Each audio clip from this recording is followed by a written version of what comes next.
Yeah. Welcome back to another segment of NBA basketball. I'm Diddy Knows Ball. I'm here with my co-host Chris. In today's show, we have, hey man, I worked this in, bro. It's time for the 76ers to get off Embiid as quick as possible. Is Cat a top 10 player? And then we're going to be looking at the early look of the traded stars, new faces and new places, and who will regret not making moves. Chris, what's up? Doing good, man. Doing good. How you doing? I'm doing good, man. Anything exciting happened to you today?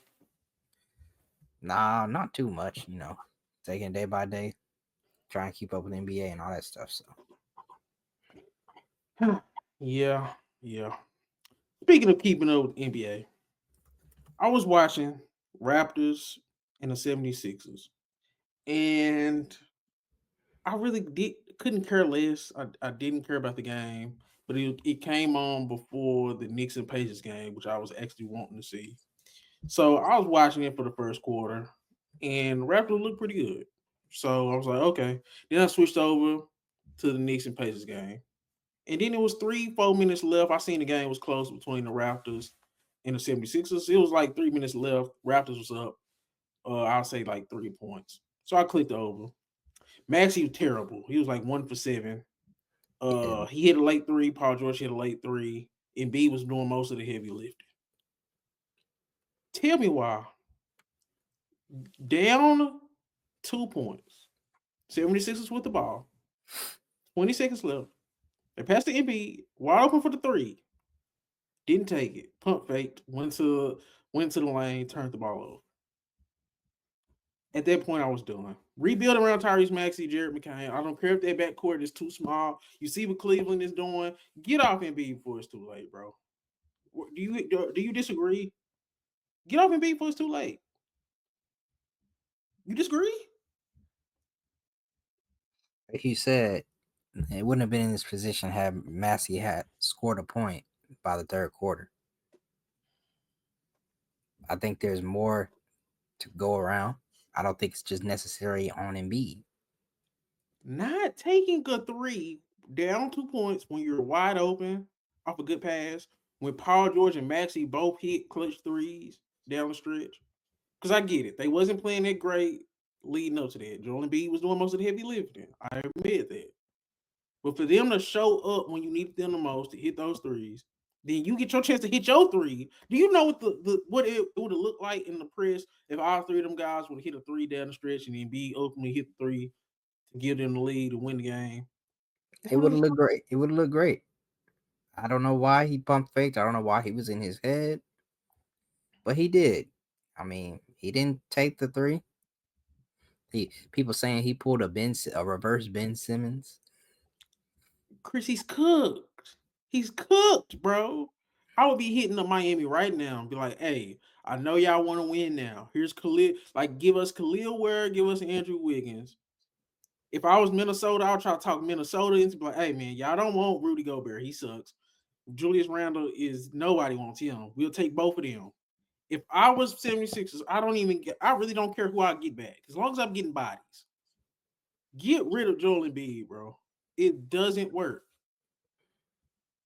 It I don't mean, work. it does work. He's top player in the regular season almost every time. Anytime he laces him up, he's the top player. He didn't play for a long time. Came back against the Mavericks, got a triple double, 29 points. Like, come on, he's He's a Embiid. He can regular play. season assassin. Now He's he's not. starting to not even play regular season. That's the thing. He's not even just a regular season assassin. He has put up great performances in the playoffs. He literally was trying to carry on one leg. On one leg, he was trying to carry just last playoffs.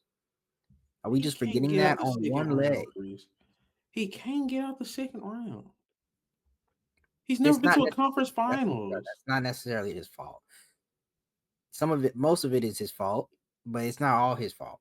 He's done Where was the played blame? with Where was the Jimmy blame? Butler, James Harden, now Tyrese Maxey, Paul George. He's gonna become LeBron level in terms of teammates he done played with. But his ass ain't been to a conference finals, man. This is getting ridiculous. They not We even gonna didn't make say the play in, huh? we didn't say this about Chris Paul. We kept making excuses for Chris Paul, didn't we? Then what Chris Paul do? He got his team to a Western Conference Finals. He helped with James Harden and the Rockets. He helped Devin Booker get that team to an actual finals. Like we have to stop these things, bro. We have to absolutely stop these things, man. Chris Paul got the Thunder to a playoffs that he wasn't supposed to do, and he's doing good with the Spurs right now. So I mean, Chris Paul has rebounded his image. It's not about him. Joel Embiid needs to be on. But my thing is, why not just rebuild around Maxi, Chris? Why not just rip the band-aid off, bro? Y'all just won a Super Bowl. Most of the fans in Philly, I was on Bleacher Report. We won a Super Bowl. We don't give a damn about this. Now's your chance. Get off of him. Go. I'm I'm just saying. I'm just saying I've seen Embiid perform well in the playoffs, and we gotta stop acting like it's just all him. There's definitely times where he could step up. There's definitely times where he can do more, but he's played well in the playoffs. And there's times where his teammates have left him out to dry. James Harden got absolved from all criticism because he did well for a few games, and then when it was mattered most, he didn't come through. Is that not fair to say? Where did he not come through at? Where was this? What round was this? The second round. Oh, you're talking about when they was playing together. Yes. But this is what I'm saying. Okay, I feel that. Yes, James Harden shits the bed. He's known to shit the bed. We know this about Harden. But he's led his team to a conference finals. There's no other star in the NBA currently right now outside of Joel Embiid and Donovan Mitchell who haven't led their team to the second round, man. That's outside of the young guys, man. It's absolutely ridiculous. It's absolutely ridiculous. There's no other name another star that hasn't been out the second round, Chris. You damn sure can't name no MVP outside your boy Westbrook.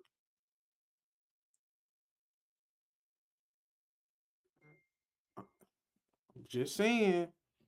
I don't get why I don't get why they won't. So what you wouldn't trade and be what you saying? I ain't trading Embiid.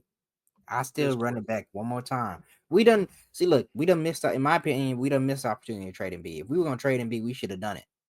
We should have already done it. So we didn't. We finna ride it out. We finna make something happen. I don't now. Look, I don't think Embiid is a guy who he may not win. May not ever be healthy enough to reach his full potential to win. So that's on Philadelphia for believing him like that. He's already talking about he may need surgery to really get his knee right or whatever wrong with him right now. Yeah. So like it's basically like a built-in excuse if they don't make the playoffs, if they don't do whatever. Like at this point, you run it back you to see if this team can do something next season. If they can't, I'm done with the Embiid show. That's how I feel about it. I think it'll be too late at that point. I feel I'm like more I'm I I'm just surprised that Embiid is on your list to get moved and traded first when Paul George has sucked. you can't get nothing for Paul George. Maybe you can trick somebody into thinking Embiid still got some time. That's what I'm saying. Paul George, you just gonna have to eat that. I'm sorry. I'm sorry, Philly fans. You just gonna have to eat Paul George has fell completely off. But I'm saying it's hard when you have because I would re-sign Yabusele. You have Tyrese Maxey. You have Quentin Grimes came in now. You have Jared McCain, Justin Edwards. You have guys like Ricky Council. My thing is, once you start getting young guys, and then you have a star young guy. It's not that okay, we don't know what we will do without Joel Embiid. We kind of got a blueprint. And my thing is, if we can get anything for this man, and he's only getting older, and he's already a center. Get rid of him, bro. That's all I'm saying. Because you would still have hope. I would just try to talk a sucker into getting him off my hands. That's all I'm saying. And that's what I got from that game. Dude passed up a wide open three, and it just was disgusting. Scotty Barnes, man, whatever. Okay, do you want to get into that? Ingram signed a deal with the Raptors. I don't think we talked about Ingram going to the Raptors, have we? No, we ain't talked about it. If we did, it was Um, how do you feel about Ingram going to the Raptors and signing a 3-year deal? basically it was the only way the Raptors could really get somebody in free agency, so they chose Brandon Ingram to get and pair with their guys. Now paying him $40 million. I mean, See, I was just for trying to look and see. Okay, keep going. $40 million for a guy who really doesn't play, who hasn't been playing as much. He's been injury prone. And then like how much does uh so you got a core of what? Scotty Barnes, Jacopoto, Brandon Ingram, RJ Barrett, Emmanuel Quickly. Mhm. Is that a contending team? Do you ever see that becoming a real contending team? I was thinking about it because he got 3 years, 120. Yeah, I was Grady thinking did. about it, and it was like, okay, no, it's not a contender team. But you wouldn't have had a contender team regardless. Because you got to think about it like this. When you first brought in Scotty, you had Scotty, who'd you have? OG, Pascal Siakam, Gary Trent, whatever, whatever. I think they end up losing to the Philly in the first round when they did make the playoffs, and they ended up not making the playoffs. So I ended up flipping Siakam, Gary Trent, OG, and I ended up getting Brandon Ingram in the grand scheme of things. Brandon Ingram, Emmanuel Quickly, RJ Barrett, Ochai Baji, Grady Dick. Who else they got? Like uh Jakob Pertl. My thing is, no, they're not a contending team. But at least now we get to really see what it looks like with Scotty Barnes and some of our other young pieces on a team that should at least be competitive. They should at least be play-in level next year. They've been kind of scrappy. We've talked about this earlier, like a couple weeks ago, how scrappy they was and the Blazers were. Eventually, you're gonna have to try to win. You can't try to suck all the time because we see that happen over and over again. You go if you all you learn how to do is be bad, you probably just go end up being bad. So you gonna have to try to win. I think Ingram, this is a good solid contract, but they'll be at least on level where they were before, and now we at least have some young pieces to see where we can shift and move and stuff like that. OG was gonna be 30, Siakam gonna be. At least we done got younger, and we'll probably be on the same level. That's how I feel. Yeah, yeah. I think they have the pieces too. I think that I mean they have a lot of solid pieces, good players, role players, serviceable guys.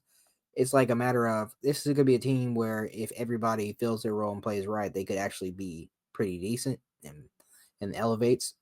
But at the same time, they're still like lacking some of the top tier star power to really, in my opinion, to really be true contenders. They have like a good, solid team foundation, but there's still probably more to be desired as far as star power.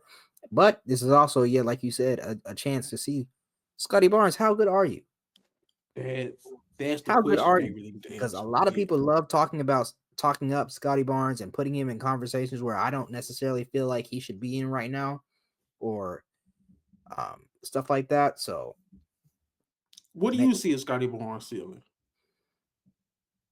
Scotty Barnes to me is on a good year All NBA third team, um, and that's probably about it. That's probably his peak, in my opinion. That's just because I mean that's still pretty good, top 15 player, I guess. But that year, but I don't know. I just think Scotty Barnes is cool, but he's never going to be a star that wins you a championship or you really truly build around. He's like a nice two. He's a very nice two. He's a all do it around role. He's a lesser kind of Tatum in my opinion, kind of player. No offense. Okay, I look it like that. My thing is, it's like bringing Brandon Ingram in. That'll make them a little bit more competitive for sure. We can see him lead those Pelicans teams to lower seeded playoff level teams. So I guess you raise your ceiling in that aspect. But my thing is, who's coming out that you think you was gonna be able to get? I think it doesn't matter how far or who they would have got. They would have been too good to land a number one or number two pick. I think because Yeah. I don't think they'll ever been as bad as Utah or Washington. And as Hmm. long as you can hover within like the first 1 through 6 picks, I mean you still got some kind of odds to land somebody good. Because Yeah. coming out this draft, it's like because I don't think Ingram coming back no time soon. So I still think they could get a solid pick now. Yeah. But it's like, who was you angling for if you wasn't gonna try to be better and bring somebody in? That's all I'm saying. Yeah. I don't know. So I mean, they you use the trade deadline to as their free agency basically to get them a star, or a star ish level player. So so you didn't like them bringing in Ingram? You wouldn't have done it, basically. What you saying? no, I'm cool with it. I just don't think it's gonna make them. I don't think it's gonna. I mean, I know you gotta eventually try to win at some point. I just don't think if this is like the move that you think is putting you over the top, you are sadly mistaken. So I Because hope that's not what they feel like. I think well what you are having an issue with is like building around Scotty Barnes because you probably are just questioning Scotty Barnes' skill level. The only thing I'll say to you is that we got to wait and see. And I feel like this just gives us you bring in a guy like Ingram, it'll give you just a better route to see what Scotty Barnes can do on a more competitive team. Because Scotty Barnes, Brandon Ingram, RJ Barrett, really, bro, I get it. Everybody, nobody's really RJ Barrett. Dude's averaging like 25 and 5. And he's gonna be a third option now. That's pretty damn good in terms of value. And then you have Grady Dick, who's averaging like 16 points. Now he's gonna be a 4 option. You got Ochai Abaji, you got Emmanuel Quickly. That the team ain't, I mean, it'll be competitive. That's what I And said. I everybody ain't mean, gonna win no championship. Look at the Pacers. They snuck mhm. into a goddamn Eastern Conference Finals with a team we thought was gonna be like, oh, this is like an 8-7 seed, you know. Yep. Oh, I And don't man, know. for some reason, Halliburton be getting all the credit for it. I think with the All Star this year, everybody kind of realizing and Pascal Siakam best player on that damn team. And some people are starting to see like, man, maybe Matherin's the guy on the perimeter for them. Maybe Tyrese Haliburton is just a damn point guard, man. Um, He is a point guard.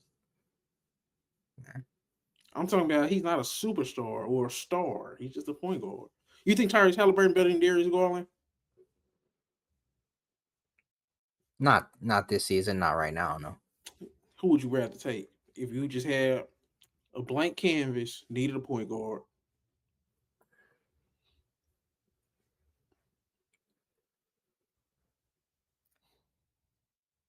I may lean Halliburton. I don't know. Like Man, projecting. I don't know though. I like Garland a lot. I have to think about that some more because I've technically seen Halliburton be almost a one-ish kind of two-ish player on a team before. I've seen Garland kind of do that, but not to the same extent as Halliburton has. So, but girl, overall good. play wise, I mean, I think scoring wise, you may want Garland depending in the future going forward. If he reaches like his full potential as a scorer, I think Garland's probably the better player. Whereas Halliburton is still a lot to be desired coming as far as scoring because he can be so hit or miss. Man, Halliburton soft as hell. Give me Garland. I'm not even the biggest Garland guy, but I know Garland tougher than Halliburton for sure. And he'll never He's get outplayed by no TJ McConnell and no damn Nimhard. I know for sure Garland ain't going for that. his back was broken. His back was messed up or whatever they like to say. Man. Didn't Garland fracture his eyeball or something? I don't know. I don't want to hear that.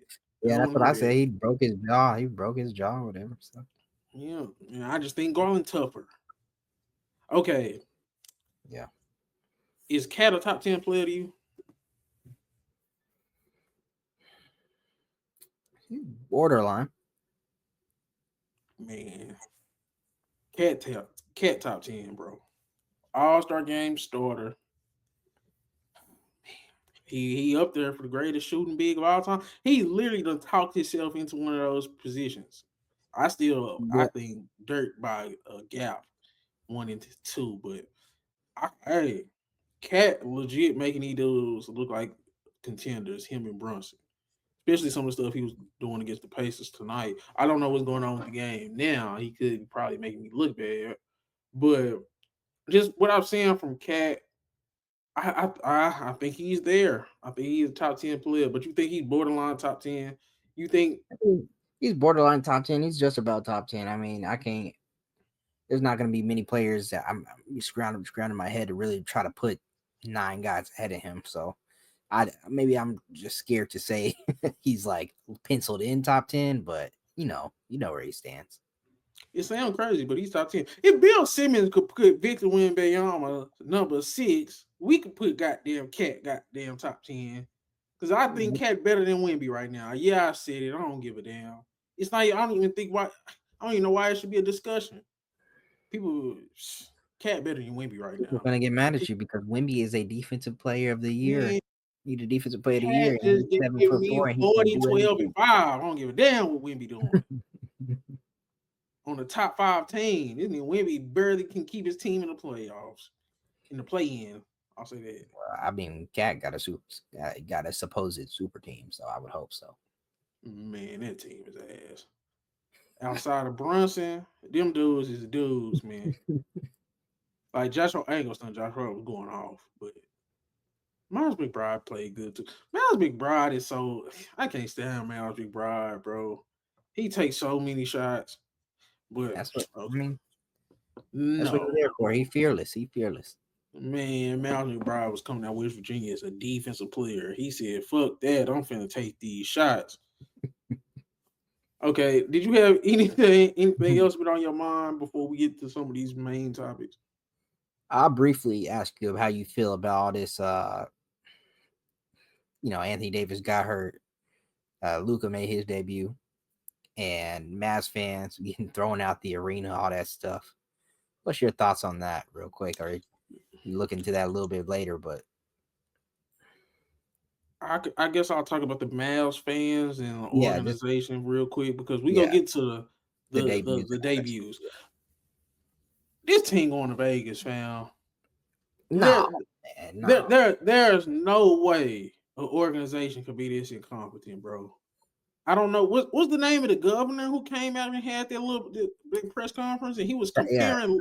He, he brought up Shaq, man. Patrick He Dumont. said That's what people said. People said this one quote told me everything I know about his basketball knowledge.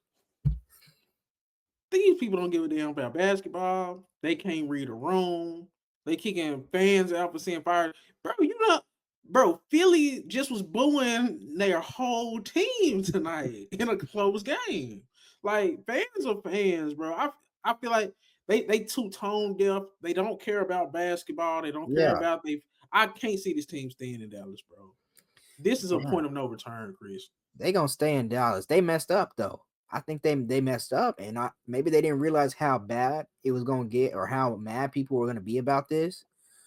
But it looks bad, and the fact that they need to hire a new PR firm. That's what they really need to do because they don't know how to communicate to their fans. They don't know what they're doing. They just continue digging themselves in deeper holes by talking and doubling down on thinking they made the right choice when nobody thinks they made the right choice.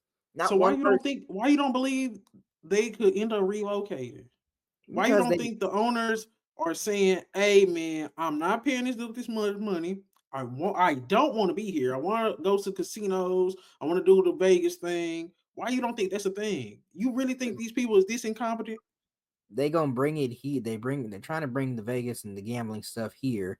Dallas is a much bigger market than Vegas in general, so it would not be the smartest thing to do. I mean, they had their chance to buy other teams, I'm sure, and they chose Dallas. So I logically, I logically can't put. I just can't see these people being this incompetent, bro. it's To hard have a to believe governor, it. to have bro not know basketball, like you clearly can tell his basketball knowledge is lacking. Yeah, But Nico to trade Luka Doncic in return for a guy who got injured on his very first game, I don't believe it, bro. The level of assets I don't believe it. I believe the conspiracy theory. The conspiracy theory makes more sense than reality of how dumb these people yeah. No, that don't make no sense. I mean, I know protesting is only going to get you so far. Like you're not going to really make any much change. Like Luca's not coming back. They're not going to really fire Nico because y'all are protesting, but you are voicing your concern or displeasure with how things are being ran, and I think that's valid to do. But you just gotta know it's probably not going to change much. Now, for what the Mavs are doing as far as being throwing people out for saying fire Nico, throwing people out or getting mad at people for putting tape over the Dallas part of their jerseys, like dude, y'all gotta get a grip and grow like for y'all really that sensitive over people giving y'all criticism over one of the worst moves probably in NBA history. That's what you try to choose to pick a fight with your fans. That's not the smartest thing to do. but that's what I'm saying. They don't give a damn. That's what I'm saying. I don't see how you can't level with me by thinking maybe this conspiracy theory got some legs, bro. I'm Right? trying to see what's against the conspiracy theory to you. He done came out and said that's not gonna happen. And it He just don't make also done sense to ca- do. It just don't make sense to do. so that's the one part of something that he said that you could hang your hat on. He said that, and you believe that when he's saying that. Yeah. Do you ever think if they was gonna relocate him? We really made this Luka trade because we kind of don't want to be here. You think he would have came out and said that? No, but man, he wouldn't have said that. We just gonna be here for sure. And it just don't make the most sense. It just don't. Why y'all spending all that money trying to get gambling here in Texas and then for y'all to leave and go to Vegas? But my thing is, okay, let's say this everything's on the up and up. Let's say everything's on the up and up. This is really the best basketball decision they feel like they can make. Do you think they didn't think about the backlash of trading a 25-year-old superstar that's literally probably the second most valuable player in the league in terms as an asset under Victor Wembanyama, who I honestly think he should have been a bigger asset than? See, that has to be like one of the first things you consider. But maybe they just felt A, they were doing such the right thing that it didn't matter, or B, they didn't think it would be this bad. I don't know. But regardless, they had a severe misjudgment. I honestly don't think nobody named Right Milan could say, you know what, we'll trade Luca, and I think our fans will be okay with that. I don't believe that, Chris. Hey, Kate, I say, man, I haven't even been to a Mavericks game while Luca has played, and now I'm hurt because I chose a Yeah. damn SMU football game over there. But I can just, bro, there's no way you tapped into sports. You the damn GM, you the damn governor. There's no way you not tapped into the city when it comes to the sports side of the city to understand how big of a presence Luka Doncic was in Dallas. I can't believe that. So like, hey, we can finna trade him and there's gonna be no backlash or not this much back. Come on, fam. No, I don't believe it. I honestly believe the conspiracy theory more than that. That's just God honest truth. I'm sorry. Yeah. I'm just saying. Hey, I don't blame you, but I don't. It's bad. It's regardless. It's bad. So I think they like all this shit. They damn yeah, I want them to be as mad as possible. Stop coming around. So when it's time for us to relocate, like, man, they hate us down there. That make more sense to me. Okay. yeah. Um, I guess we can stay on this. Then we can get into the debuts. Lakers rescind the Mark Williams trade. Initial reaction to that. So do you think they felt like they gave up too much and they were like, we may have jumped the gun here and we could probably do something, a little smarter, maybe even get a center in the offseason or whatever and still keep connect. Um, so they rescinded the trade, or was his medicals just that bad? Man, I think it's a combination of both. I Yeah. mean, they was like, man, this nigga Luca. I know Luca wanted Mark Williams, and then they seen the medicals, and they're like, maybe we could say, hey, Luca, we tried, but this nigga here, Yeah. bro, Mark Williams only played in 40% of games. I didn't know he was that bad. Oh yeah. So that combined with his medicals, I think it's a little bit of both, Chris. I think it's literally a little bit of both. We trying to appease Luca, but at the same time, like, say, Luca, we tried to get him in, bro. This nigga fucked up. Like, you know what I'm saying? I Yeah, honestly think this is a little bit of both. I agree. Um, I still would have did it though. If I was the Lakers, I still would have did it. That's the only hole they got on this team. Like the Utah game, we'll get into it, but the Utah Yeah. game, it's like, man, it's a real team. Like Luca wasn't shit. I'm sorry. His debut, Luca didn't do too much of nothing. And I set a low bar for him. I said like 22, 7, and 8. Hmm. Yeah. But they got so many pieces around him. I think, man, that if Mark Williams trade went through and he was still available to play, this is a title contending team. Yeah, I And agree. I Yeah, I think in that regard, yeah, I do agree with you that should they have still done it? I don't know about that. I just think you could probably like you could be title contend. You're right. They could title contend, and so maybe Mark Williams getting him now, and potentially win a championship, you look great. But if you played a little safer and then you get some more assets, you could contend a little bit longer. Who knows? But maybe the risk of his medicals were so bad that you don't even want to take this chance. But that's what I'm saying, Chris. Bro, the picks become the picks don't matter no more. We got Luka. He's 26 at That's the end of true. the month. Picks do not I matter. about these picks. And we in LA, we literally got Pau Gasol for nothing. We got Luka pretty much for nothing. We gonna pull something else off. I don't give a damn about them picks no more. I was hanging on to them picks because AD getting older, LeBron old as hell, and maybe we go be like really trash, top 3, top 5 pick worthy. Yeah. But no, I don't care about them picks no more. We gonna get somebody in free agency. We gonna let some of these bums go. When LeBron is gone, it's 50, 60, 80 million gone. Bro, I don't care about them picks at all. If Mark Williams can become anything, I don't care about them picks. I don't care about them picks. I have Austin Reeves. I got Luka Doncic. I got shit. That's enough in terms of what I'm building around. And I'm the Lakers. I don't give Yeah. a damn about them picks. Y'all got to stop with the picks. The picks value being valued now that you got Luka, that means nothing. I guess. But let me ask you about the Hornets side of things, because it looked like the Hornets are kind of mad, and they found a little petition or whatever with the league, a dispute with the league. I don't think that's going to change anything. But Hornets low key kind of seem mad that the Lakers don't revoke this trade. Yeah, they hit him with that classic no givesies backsies. Yeah. No, yeah. My thing is, that I don't think they really even wanted to trade Mark Williams from what I heard. But the Lakers kind of put an offer out there that was like, man, I ain't gonna refuse that. Yeah. So I think it's like, damn, now we got everybody in the building feeling like they available and we gotta take them back. So and then that's just nasty work having to Yeah. take him back. It's nasty work for Connect too. Like, you saw how he was sitting on the bench real quiet and like he look awkward and everything. It's worse for Connect than Mark Williams, so they was calling him soft. It was reports where they were saying Connect was soft. You heard that? Hey, now he back. Oh man. JJ had just blown up on him or whatever.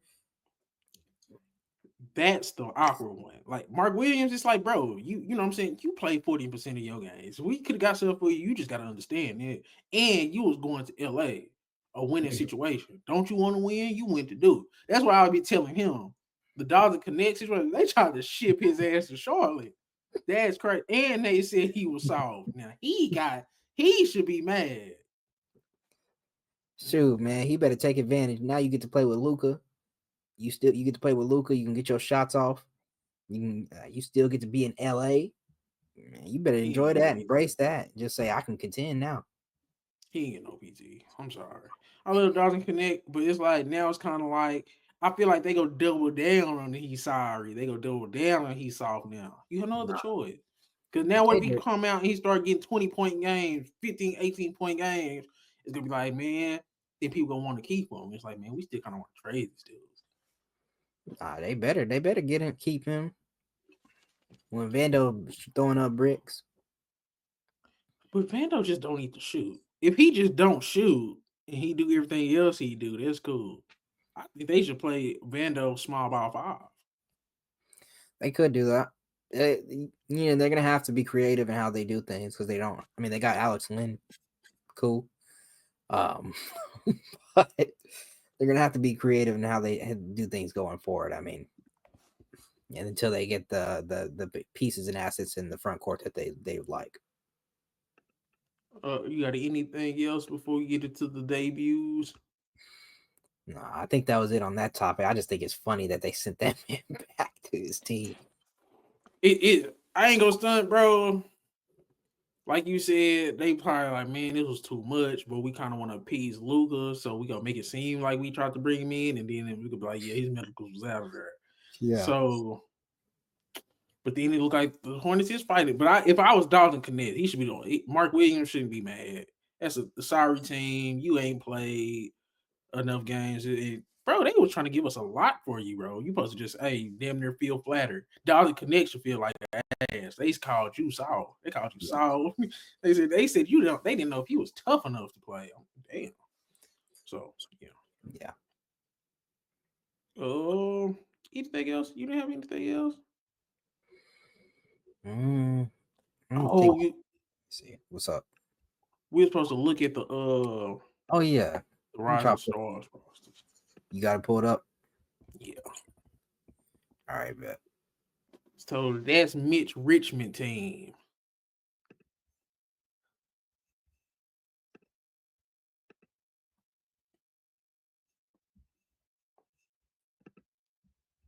Boy, what happened to you? Oh no, my bad. Anyway, all right, let's see. Yeah, hey, we do a Rising Stars, and then you gonna do the other All Star roster. Or you just do these. I don't care about the All Stars. I'm sorry. All right.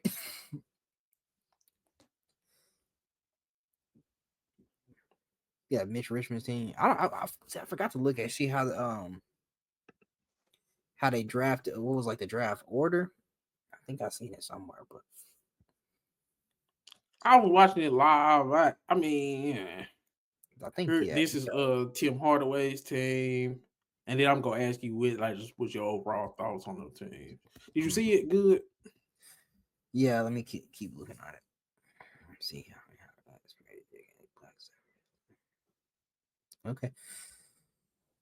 Yeah, I guess I can call it out. Let me not be Yeah, lazy. so my bad, my bad. Yeah. Go ahead. Okay, Mitch Richmond team. He got both Thompson twins, Amina Sor. He got Bilal Koulibaly, Scoot Henderson, Tumani Kamara, Yeez Misi, Bub Carrington. Um, Tim Hardaway team. He got Jaime Jaquez Jr., Anthony Black, Alex Saar, Brandon Pajemski, Grady Dick, Zachary Shea, Tristan De Silva. Chris Mullen team, Stephon Castle, Jalen Wells, Zach Edey, Ryan Dunn, Dalton Connect, Keontae George, Trey Jackson Davis. And then this G League team is absolutely disgusting, but they have JD Davison, Mac McClung, Bryce McGowan, Leonard Miller, Dink Pate, Reed Shepard, Pat Spencer, and the coach is Jeremy Lin. How the hell did Reed Shepard get on this thing? But Reed Shepard being a top 3 pick and on the G League team is hilarious. But I mean, get in where you fit in. I like this team right here. The defense on this team is kind of insane. The athleticism part of this team as well is kind of insane. The only thing they don't really have is a ton of shooting. Uh, yeah, I think especially in All Star format, that's really what's gonna. Well, I mean, I was just gonna they say definitely they like. Yeah, be they definitely. terrors defensively and just be up and Yeah, down. up and down, quick up the court, and flashy dunks, all that kind of thing. Like, I like this team. I just think I wish I had a little bit more 3-point shooting, but I mean, they may not need it. They may just get out up and down so much that it won't matter. Bro, I'm looking at this team. And I agree with you, but I'm just like, bro, defensively, if you could throw out a five where it's Amir, Asor, Bilal, Tumani, and either Scoot or Bub, I'm like, bro, they going crazy. And it's just gonna be like, Yeah, we're not trying to shoot. We're gonna take it to the rim and we're gonna just try to turn you over. yeah. So, okay, what your overall thoughts on Tim Hardaway team? Hmm. Yeah, Tim Hardaway's team is cool. I think he has a lot of shooting and floor spacers on it, and then I would like to see a little bit more height or just you know athletic big man or whatever like that. I mean, Alex R is cool, but I want something different a little bit. But I like as far as he has a lot of good facilitators. He has guys who can dribble the ball, put the ball on the floor, and Anthony Black and Brandon Pajemski, shooters, and Dick and Tristan De Silva, they're great shooters. And then Zachary Richardson and Jaime Hawker is good fours that can kind of do a little bit of everything. So I think it's a more well-rounded team, but there's still a little bit more that I could see. You too nice. This team's ass.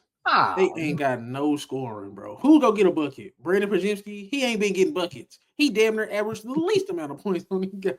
Bro, Brandon Pajemski is the profile of a bucket getter, but this nigga averaging less points than Zachary Richardson, damn near, and Anthony Black, man. Come on, man. They don't have no go-to scorer. They ain't got nobody go get no buckets, man. In terms of just scoring, I'd rather have Bub or Scoot. hawk ass. Man, Hawkins ain't getting no buckets, bro. Everybody's a catch and shoot player. I'm Risa sorry. Risa Risa ain't getting no bucks. He's a catch and shoot guy. Like Anthony Black gonna try to get downhill. I don't know if he can foul bait no damn all-star format. I don't know. Yeah. I don't know. I don't like Tim Hardaway team at all. Okay. Thoughts on Chris Middleton team? He got Stephon Castle, Jalen Wells, Zach Edey, Ron Dunn, Dalton Connect, Keontae George, Trace Jackson Davis. It's a cool team, I guess. Like where you got Stephon Castle and Jalen Wells, Ryan Dunn as well. That's great defensively. Zach Edey, I don't know how well he does for you in the All-Star kind of format, but I mean, cool. And you got Dalton Connect, who I think could actually light it up in this kind of format as well. And Keontae George, he's a bucket getter, he's a gunner, so he's gonna be out there trying to do his own thing. And then Trace Jackson Davis is just gonna be there, but he'll be interesting, I guess. But I like this team. I just don't think it's the best one out of all the three. I think it's you is so fake. This is easily the best team, bro. You said this team is okay compared to this team. I like this team. I said it's nice and well rounded. See, I should have known. All these dudes is just like they're all cool. They're all okay. But this is an all-star format type of game. This is the third best team. I think this team is better. Because at least they can be like, okay, we're just all gonna play defense. We're all gonna get off the floor. If Scoot and Bub, y'all gonna have to be like playmakers or get to like do something with the ball. This team, Brandon Przemski is the guy on this team, and I don't want that. He's averaging 9 points this year. What? This looks bad. Dude, you got the number 1 and number 2 pick. Bro, you was killing me. In a draft that everybody calls ass, but keep going. You got Jaime Jaquez, who looked great in his rookie year. Tristan DeSilva, who's coming along strong. Maybe Franz. And then you got Anthony Black, who I think can do a little bit of everything for you. I think this is a nice, well-rounded team, not to mention Grady Dick, who's going to be lining up for 3. This is a terrible all-star type team. Like, in terms of a real game or something like that, I like these guys, but there's no all-star guy that's like, no. Just rolling the ball out there in this type of setting, hell no. Like, Przemski is literally going to have to do most of the scoring, and I absolutely hate that. No, who's good off the dribble on this team? Who can hit a dude with a hezzy tween on this team? Anthony Black. Stop it. What do you mean stop it? Chris Mullen team is kicking ass. I'm sorry, bro. Okay, we got one more team. We haven't really got to discuss this team. This team's ass. J.D. Davison, Mac McClung, Bryce McGowan, Leonard Miller, Dink Pate, Reed Shepard, Pat Spencer, and the coach Jerry Lynn. I guess that's cool. This team gonna be playing hard. They're gonna be out to prove something. And they got some guys. I don't know why you sitting up here acting like they don't got guys, man. They do have some guys. Mac McClung, Reed Shepard, Pat Spencer. These are good guys. J.D. Davison, Little Miller, who I like. Little Miller just don't get to play enough. They got 6 guards and 1 wing, bro. That could be good for the All-Star format. They just get out there and shoot threes, run it up and down the court, They got 3 small point guards, bro. Nah, this team's ass. You so fake. You talking shit about this team. If they match up against that first team, it's probably Raps, but. So who you think gonna win it all? I just think this team right here. I like this team. I think they're gonna be hungry, competitive. They're very athletic. But I think they're gonna get second to my team that I think is nice and well rounded underneath them. Team T, Tim Hardaway Sr. gonna take that dub, because this is the nice, well rounded team that got it all. Bro, Chris Mullen team, and it's crazy that the white dude picked the absolute best team, and he, bro, this is the best team, bro. Literally, because if we want to go small, we can throw Ron Dunn at that 5 because nobody else got a 5. We got all the 5. We just go sit them. So it's like, okay, I can be like Keontae George, Dalton Connect, Stephon Castle, Jalen Wells, and Ron Dunn. That is very balanced. Castle, Wells, and Ron Dunn play defense. Connect and Keontae George, you can say those are the 2 best scorers in this whole little shit. So, I don't know, bro. And then Stephon, I don't know. I think Stephon Castle, Dalton Connect, and Keontae George, they just popped off the screen for me. And I was like, you got all 3 of them? like you said, I like this team. So if I had to do it, okay, I'll say this is the best team, Chris Mullin team. Then I'll say it's Mitch Richmond team. Then I would say it's Tim Hardaway team. And then G League those ass. But I don't know. That's how I see it. I think Chris Mullin's team finna whoop ass, bro. I ain't gonna lie. Hmm. We'll see. They're lucky they left Modest off that joint. He too busy dunking. Oh yeah, he is doing. He too busy dunking. But Mac McClung and Stephon Castle doing the dunk contest too. I don't know. He probably just gonna get picked. Shit. He just started turning up. Yeah.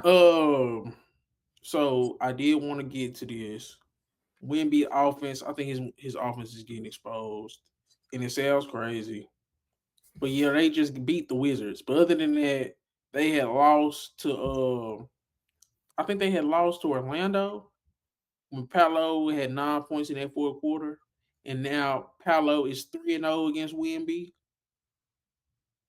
Yeah, I said it. Let me say it one more I would time. What? I What you would hope doing? so. I would hope so. Why would you hope so? Because Paolo got a better team. You so fake. Paolo is now 12-3 against the last five number one overall picks. 2-1. He's 2-0 against Zion. 2-1 against Ant. He's 5-1 against Cade. He's 3-0 against Wemby.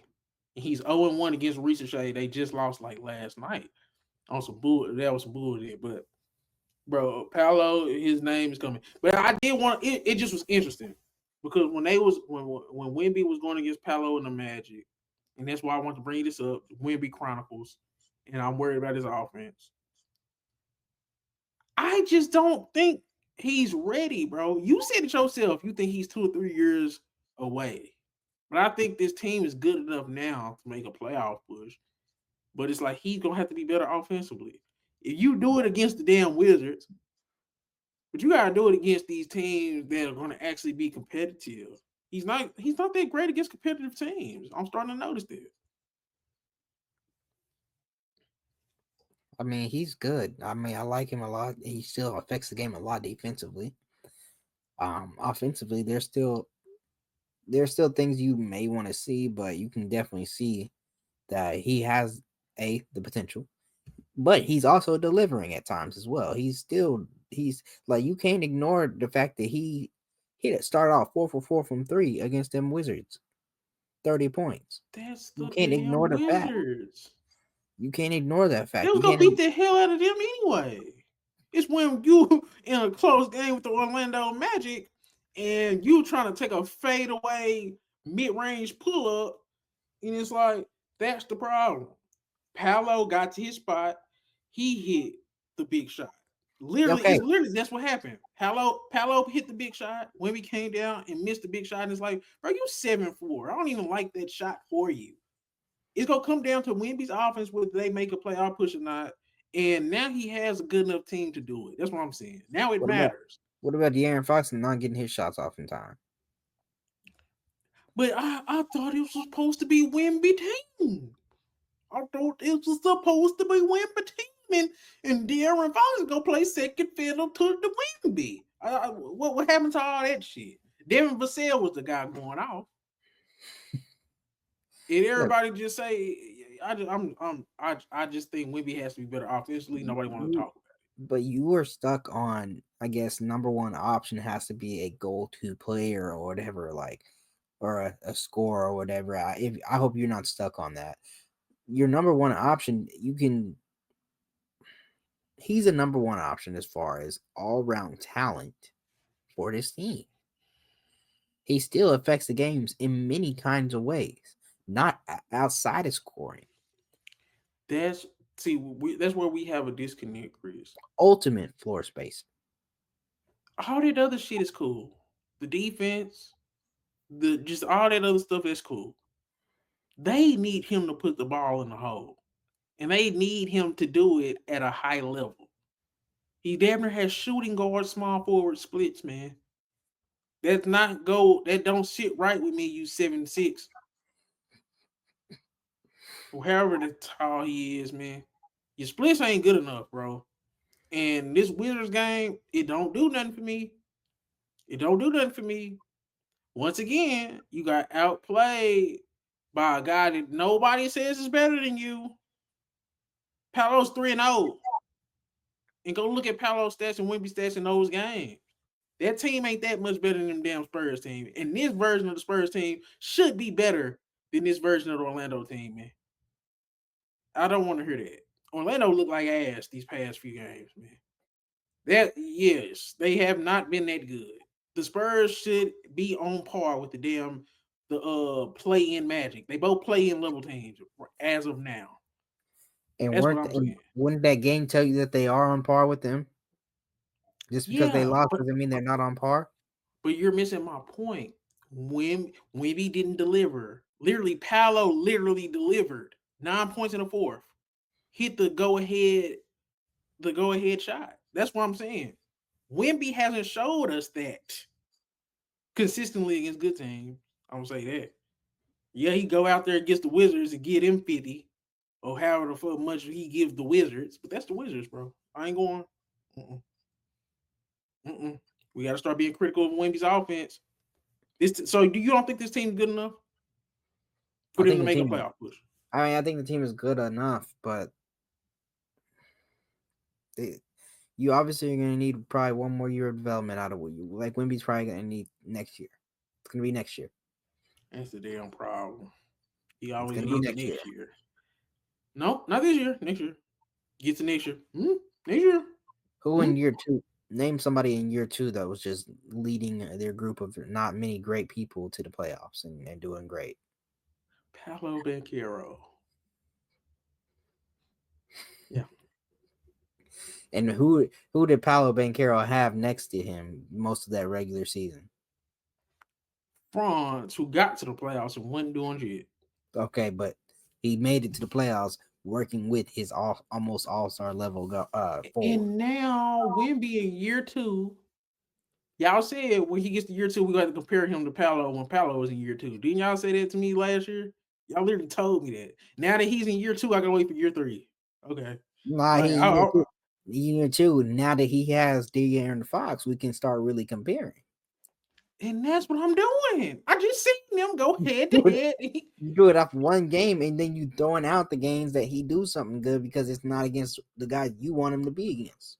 Okay, okay, because now you questioning my integrity.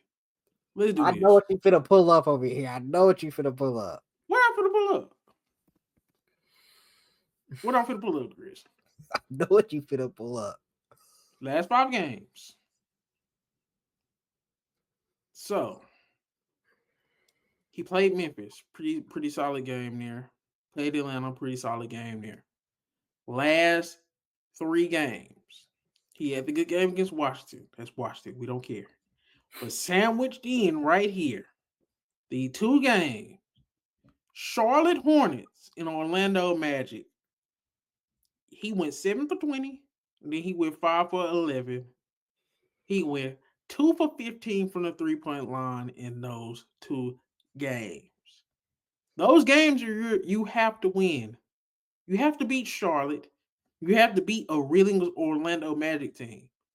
Literally, we lost these 2 games because of me. I'm saying we can't have that. Or when we do have that, we have to be able to call him out on it. He has good shooting splits 48% from the field, 36 from three. That's good shooting splits for a damn shooting guard. Not my 7'4", 7'3" center, man. Especially with the volume of shooting the threes. As a number one guy, 24 points and 4 assists on 48% from the field, 36 from three. That doesn't tell you he needs to be better offensively. 24 points don't cut it, bro. I mean, I don't know what you want him to do. Average 30. He's an all-star, bro. All right. I'm just saying. Because Y'all act like dude can't do no wrong, and I'm like, bro, he's a mid-level star on offense, man. I say he can do wrong now, but the way you act like he can't do no right and he won't continue to grow and become a star. You act like this is how he's gonna be for the rest of his career. You act like No, him shooting threes and all this stuff is just terrible for his game. He spaces the floor. He spaces the floor. he's an average shooter, Chris. He makes life easier for De'Aaron Fox to get downhill. That is all cool, but you can't acknowledge you ain't gonna never acknowledge he's an average shooter, are you? I mean, if I was shooting 36% from three on nine threes a game, I don't think I'd consider myself average. What would you consider yourself? Pretty good. Nigga, that's average, man. I would say maybe Nine don't threes a shoot so game. many threes if you not say, man, I don't think you should be taking 9 threes a game if you are under 38%. I think you got to be like 38 and above to be taking 9 or 10 of them a game. That's just me. Especially you a 7-3 center. If you get down to 6, please. At least. I'm okay with you shooting threes, but I still think he's shooting too many. Because you ain't shooting 37, 38%, bro. You not cat. And I'm gonna stick on that. My only thing is with this Wemby Chronicles, I feel like now that you got De'Aaron Fox, you have to be better offensively because your team has a chance now. That's basically my whole thing with this version of Wemby Chronicles. You got to get your offensive game into place to where you got to show me this version of myself, Wemby. This is the version that's gonna get us to the playoffs. Because this year you can make the playoffs. This year you should make the playoffs. The Suns are kind of ass. Mm-hmm. The Warriors, I don't believe in the Jimmy stuff. But I'm just saying, Really? Wemby's offense needs to be looked at critically. Quit ignoring that shit because the hype he's getting in the defense, man. We can't keep ignoring this. 24 points, 48 from the field, 36 from three. That's not that great. If anybody else was doing that, we'd be like, man, he cool. Like, just keep it above. If those offensive numbers, 24 and 4 on 48 and 36, somebody else was doing that, what would you say about that? Just strictly from an offense perspective. As a solid player. But then if you told me he was playing at a defensive level player, defense player of the year level, I'd be like, goodness, who is this guy? I can't stand. I mean, I'm just saying, you you got talk me. about offense, you bringing up defense. You act What are like, but those you act like offensive that's the numbers? only part of the game, man. That's the part of the game we need from you. Yeah, Because y'all telling me he's the guy, and do those numbers offensively look like the guy? I don't believe Wemby is. See, me personally, I don't believe Wemby is. The next. I think he's good, and I think he's a great player. I don't think he's gonna be better. I don't think he's better than Luca where he was at in year two. So I don't think he's necessarily better than Powell where he was at year two, like you said. So in that regard, I think as a prospect or as a young player, there's still uh, achievements that Wemby needs to start hitting. But I've been graceful to that because of I guess the team around him. But now he has absolutely no excuses. Luca didn't get no De'Aaron Fox in year two. Luca, the closest player he got in his early days was Kristaps Porzingis, and that didn't even necessarily work out. So I'm gonna have to start seeing some things from Wemby going forward, especially making the playoffs, things like that. But I'm not gonna sit up here and act like he's not a great talent. I'm not gonna sit up here and act like it's quite clear he's a great defensive player. He has a lot of great potential on offense, and he's still showing me some good things on offense. Whereas you act like he don't do nothing on offense, or he has so much more that he needs to show you. I feel like you should be able to see what's going on and know that, hey, I got and project and see that it's all good. I mean, I get it and I understand, but the way people talk about him, like I said all the time. Bill Simmons said he top six. He a top six, top 10 player. The way people talk about him, oh yeah, I'll most definitely start him with my franchise with him over any and everybody. Say, bro, at some point, he gonna start living up to all this goddamn hype and nut riding people is putting on him, bro. He's at the end of the day, he's averaging 24 points on 48% and 36%. That is not just I've never seen nothing like that before. No, I'm not gonna do that, bro. I can't be fake. I would not be fake. The defense, I've been said it. Okay, nah, the defense, that's real.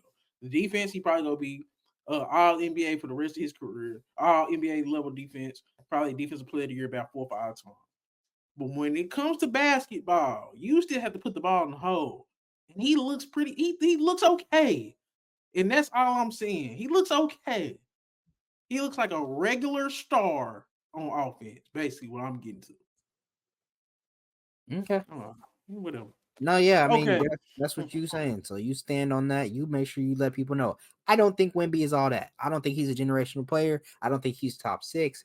You stand on that and you say that. I don't. And I'm not going to necessarily disagree with you, but make sure you say, let it be known. Offensively, that shit look like some Jaren Jackson Jr. shit, bro. Jaren Jackson Jr. been playing good this year. So. But that's what I'm saying. Ain't nobody, man, Jaren Jackson Jr., he's going to be the next. Ain't nobody doing that shit. He's literally giving you like 24 points. What? Hold on. I'm sorry. And then I'm off of it. I promise I am. Because I feel like that's the perfect comp. What's Jaren Jackson Jr. ass doing? He don't rebound it like Wemby and shit, but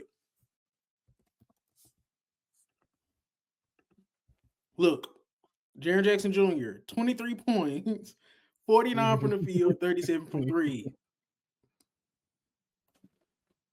I feel vindicated.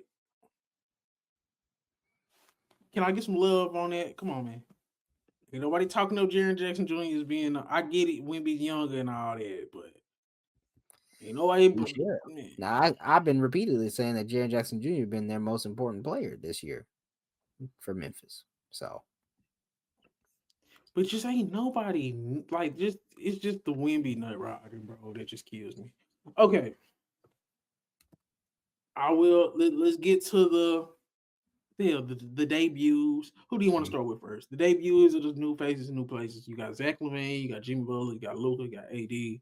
Start wherever you want. Let's start with Jimmy Butler because you say you're not a believer in them. Bro, he looked okay. Like, he's getting to the free throw line. He's getting downhill. I think the most important thing about what I've seen in these last 2 games, first of all, they played Chicago. They had to have a crazy third, fourth quarter to come back on Chicago, who's got rid of LaVine, and they just lost by 40, I think, today. So, I mean, I guess you like that. That's cool. Then you play Milwaukee. They had no Giannis. Kyle Kuzma is. I mean, I don't know. I just don't believe in it. Like, Jimmy Butler still can't shoot. His field goal percentages is in. His playmaking is still good, and he's getting downhill. I think what's really changed is Steph has had back-to-back 30-plus point games. And before that, he's been very, very, very mid. So Steph scores. They look better. I don't know how much Jimmy Butler's playing into that because it's like Steph just been getting hot. But I think Jimmy Butler's been cool. Like, how you feel about Jimmy Butler? I think he's been, I think he's an upgrade. I think he'll be good for them as far as playing off Steph. He gives you another aspect of playmaking that Wiggins doesn't necessarily have. He gives you another aspect of on-ball creation. Just a little bit better than Wiggins did. I mean, not that Wiggins couldn't do these things. I think Wiggins is still a great player. But I think Jimmy Butler is just a slight notch up. Now, I think you're going to miss some of that size from Wiggins. I think defensively he's probably better than Jimmy Butler, but people aren't going to admit that. So in that regard, that's how I feel. But I think Jimmy brings a different type of energy. He definitely helps, by getting to the line and being able to, take more responsibility on offense, take some of that pressure off Steph to be able to do some things. But I think this is going to elevate the Warriors ever into contention? No, not ever. That's basically what I'm getting into. Did he raise their ceiling just by bringing him in? No. Okay, that's like, let's just keep it real. Like, Jimmy Butler, if we was grading him because he had 25-point game, he had a 20-point game. If we was grading him, what would you grade him just for the 2 games? A little B. I'm giving him a B. B. Like that sounds about right. Jimmy Butler is not changing their life, and he's gonna cost a pretty penny, and he's old as Mm. hell too. Yeah. So it's Yeah. like, eh. So we give him a B. Who you want to go over next? I'll talk about Zach LaVine. Um, why you don't feel good about that? Oh, it is because, bro, I like Honest. Zach LaVine. I really Hmm. do. But it's like you are an offensive player. You are to me right now. Well, how I look at Zach LaVine is like how people like a lesser version of Kevin Durant. When Kevin Durant, everybody was just like, oh, he's just an offensive specialist. He just come in as a mercenary. I felt like Zach LaVine could have been a lesser version of that. You bring Zach LaVine in and only expect scoring, buckets, catch and shoot, like transition. He's only giving us buckets, man. And I feel like that is not what Sacramento needed. It's not what Zach LaVine needed. But I guess he's been okay. What do you feel? Yeah, he's been okay. I just didn't. I mean, I didn't want him to go here. I think he could have gone in a lot of different places, and it would have been more interesting, more exciting, and better for him. But he went to Sacramento.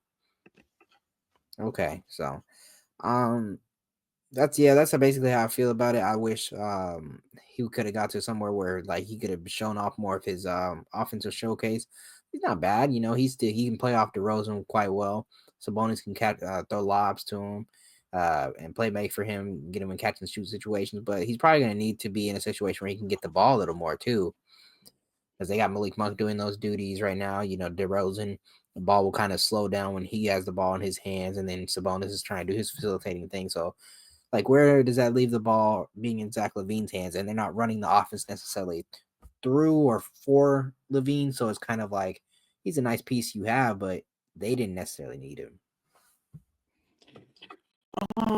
So they are 2-2 with him.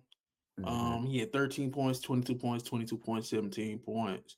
His field goal percentage has been kind of really ass. 3-point shoot percentage has been really bad. I Yeah, agree with what you said. It's like you don't bring in a guy like this and he's third, fourth fiddle. He's been getting the field goal attempts, but it's just not the same. Like it is just not the same. If we was yeah, grading his performance, what would you give it? it's like a C plus. I give it a C minus. I efficiency is what is your ticket. I think efficiency is what Zach LaVine is what I would sell him on, Mm-hmm. and that he ain't been efficient, bro.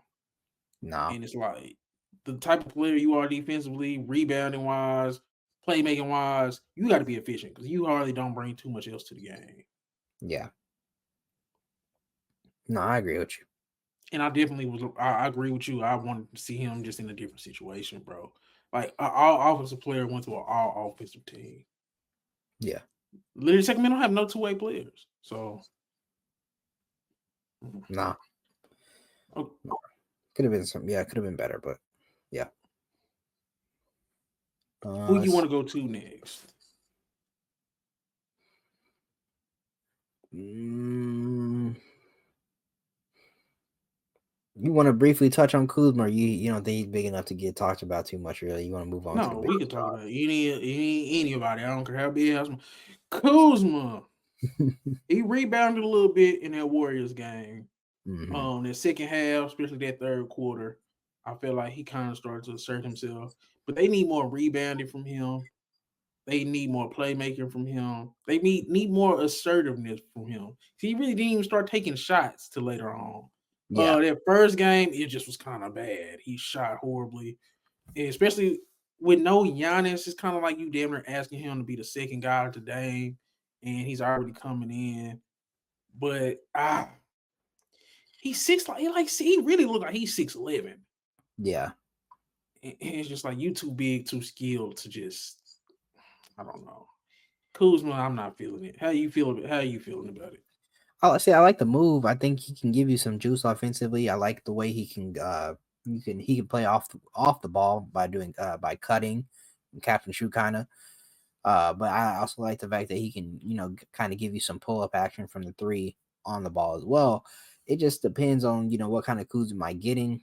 Um, you would think that he could also help out with just being a bigger body as far as rebounding and things like that, and just being a bigger body for defense. But I need to see more from Kuz. I need him to see he, like you said, be a little bit more assertive. You wanted out of the Wizards. You wanted to get to more of a winning situation. You're in it, so it's time for you to start contributing and be put your foot down and put your impact on this team. Do you think it's like him not being able to play with Giannis that it's kind of like look way different than what it's going to look like? I think yeah, definitely playing off Giannis will look a little different. He can be able to get out and run and transition a little more with Giannis as well. Get to the corner and fire off threes, or or get ahead of the defense and put layups, dunks, things like that. And then also playing. I mean, maybe doing pick and rolls with Giannis, just depending on how much ball handling responsibilities they want to give him. It just depends. So, I think he can even play off Giannis post ups. He can cut to the basket and things like that. Like I think there's a lot of interesting things that Kuz can do offensively for you.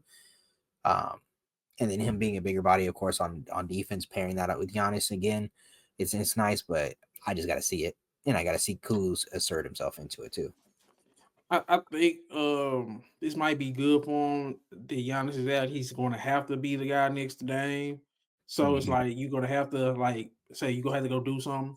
But I think I want to see the lineup of Bobby Portis at the 5, Giannis at the 4, Kuzma at the 3, Gary Trent, whoever the hell you want to put at the 2, and Dame at the 1. I feel like that's gonna be they best lineup because Brook Lopez, I like Brook Lopez, bro. I still think he good, still think he can shoot, still think he Me play too. offense, but Yeah, he's so damn slow defensively. And I think once you get Giannis back, and then you can kind of move everybody into where it's Bobby Portis at that 5. Because I still think that's a bit, even though you're going small, it's like small but big. yeah. With Giannis 6'11, Kuzma 6'10, 6'11, Bobby Portis about 6'10, 6'11. And I like that. I just think Kuzma's not a 2 at all. And he's trending in the right direction. What we grading Kuz? I give him on the same par as Levine, like a C plus. Yeah, I'll give him a C. All Okay, right, who else? Who else? Who else? Who else? let's get into it, man. Let's really get into the Anthony Davis debut. Go ahead. Now, when Anthony Davis was playing that first 3 quarters, it looked real scary. Um, he let his presence be known within the first 4 minutes. He told Mavs fans, "I'm here, I'm here." I mean, he was just doing some of everything: blocking shots, rebounding, hitting threes, dunks, putbacks, assists, like everything. Bring the ball up the court, like he's showing you why. I mean, you don't trade anybody for Luka, but he's showing why he's like one of the few players that you could kind of you know trade Luka for. So and you can kind of see the vision or whatever of the team or whatever. The team definitely looks good, but the fact that he didn't stay healthy, I don't even know if he should have been playing. I don't know if he was rushed out there a little bit too early. I don't know what the deal was, but he looked great in his debut. I liked what I saw, of course. There's a ton of things that is interesting for sure, but the fact that he didn't finish the game was kind of sad. And also, when there was definitely a problem, when not a problem, but definitely a challenge or adjustment period when Houston decided to go big and with Steven Adams and Alperen Sengun. There was definitely challenges with the Mavericks having needing another just a playmaker or someone who can create their own shot. And so that was been nice to have Luke in that situation, but we don't have him anymore. So I I think, I mean, there's really nothing Anthony Davis could have did in his debut. I'm glad he came out how he came out, but then how he left was so crazy. Just from mhm. a basketball standpoint, Anthony Davis, I said this a long time ago. Anthony Davis is the perfect big. He's the perfect big. Like in terms of being a two-way big, how we talk about Wemby, how we talk about Jaren Jackson Jr., how we just talking about them. Like Anthony Davis gives you a little bit all that outside of the shooting. He ain't been shooting. But in terms of just scoring and playing defense, it don't get no better as a big man than Anthony Davis. Mhm. You remember last year we was damn near saying, Man, Anthony Davis or Joel Embiid during Joel Embiid's MVP year. So Anthony Davis is an MVP caliber, all-star starter level big, and all those things. Yeah. But his debut, you got everything from his debut that you get out of Anthony Davis. He looked great, but he go get hurt. Yeah. And I don't know. This is the Mavericks got the full Anthony Davis experience in just 4 minutes. So, or not 4 and 3/4. So it's quite interesting. He's not. I don't know how long he'll be out. I mean, I don't think he'll get the season-ending surgery. I think they're gonna just do a cautious rehab with him. I've heard that was the case. Um, the season-ending surgery would like just help fix it a lot better, I guess. But What the hell is an abductor? What is that? What is that? it's like a muscle that connects your like leg to To your your jump? abdomen or whatever, or kind of Oh, somewhere like that. Yeah, I guess so. It's right there in that area. So I mean, but it's the he had already heard it before, and then so that's why I'm saying why did we rush him back just because we wanted to make sure to show Mavs fans, hey, quit crying about Luca. Like, what was the deal with that? But I don't know. Maybe he shouldn't have even played until after All Star break. Like, it was, what was the point? But you know, damn. it'd be But interesting to just from see. a basketball standpoint, Yeah. like how did you rate his performance? Because I like his attitude. Because when we do Luca and we do AD, we gotta kind of bring in a attitude and everything around it. Because Hmm. I feel like he passed the vibe check, bro. Dallas was looking a little lit when he was doing all this stuff he was doing. Yeah. No. See, the thing is, I don't have a problem with AD. And I'm not. No Mavs fans really are mad at AD for being on the team. Like a lot of Mavs fans like AD, of course. It's just the fact that we mad at the organization. Now, Anthony Davis on the basketball court looked great, and he wants to be here. He wants to make this a contending team. He has that passion, and so and he was showing that within his first 4 minutes, the way he was doing putback dunks, knocking down threes, dishing, assisting, doing a little bit of everything, blocking shots. Like you could see, this could be a suffocating defense. It's gonna be hard to get into the rim when he's playing the true power forward position next to Gafford, and then eventually Lively. Like you can see the vision of the team and how this could be a very scary team to play when healthy, but you He got got to be hurt. healthy. Yeah. And he got Okay, hurt. so just grade the basketball. What we grade the basketball? Basketball's A plus now. Basketball, I can't. I couldn't get no better. You couldn't get no better than that. Okay, so because like at the end of the day, bro, the off the court stuff, that's the off the court stuff. But Hmm. him on the court, I honestly was like, yup, yeah, shit, he borderline. He's a top 10 player. He's top 10 Yeah, player. yeah, So okay, so he get an A plus. I'll give him an A because you didn't make it through the game. I can't overlook it. You didn't make it through the game. You get an A. yeah. Okay, You're right. who He could have finished the game, but yeah, that's crazy. It's crazy you just have to have it game one. I told y'all, vibes off. I don't care what's gonna happen. I don't care what the team look like on paper. The yeah, vibes. And they say the basketball gods is not gonna allow nothing good to happen in Dallas, bro. Like just no. Okay, yeah. who's next? Uh, we're gonna save Luca, I guess, for the end. We can go with Fox We hit we Fox. could we could just do Luca because it was one game. It's like Yeah. he really the debut. It was like I didn't expect nothing too much. Hmm. Um, I was more impressed with the ancillary pieces, like the Ruiz, even Jackson Hayes. People were shitting on Jackson Hayes about since the trade, talking about they need to upgrade his center. He looks all right, and he's gonna look even better with a lob threat point guard. So Yeah. I think he's on a minute restriction. He's obviously probably it's a big change or whatever. Like and my head, my boy Dirk there cheering him on. But that was cool. yeah, that was cool. Like you can definitely see how like Luke and Braun are definitely going to be able to play off each other and play each other well. Like and then you have three guys who can handle the ball and create their own shots for themselves, and then also can distribute to others. Luca, Austin Reeves, and LeBron, and using them to play off each other to get lobs for Jackson Hayes, to get three open threes in the corner for Rui Hachimura, Dorian Finney-Smith, like things like that.